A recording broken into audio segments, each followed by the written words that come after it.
This is the old road, which is the fun road, completely messed up because of heavy traffic and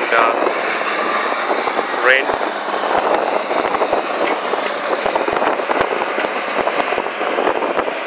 Well, the bigger trucks can go. Columns you can see those. That is the fence of Tetra Pak. Yeah. From there, the 75-meter road starts. So the width of the 75-meter road is from here to that KB Auto compound. We are standing exactly in between the 75-meter wide. So one of the option is to actually smoothen or flatten this road. Have a look at this condition. It's because of the rains actually. I think because of the rains, and then they have dug all these big holes for their compound wall. And secondly, it's because the trucks are heavy. They are all 10 and 20 tonner trucks moving around on this. And the road is not made as a proper road. It's just mud.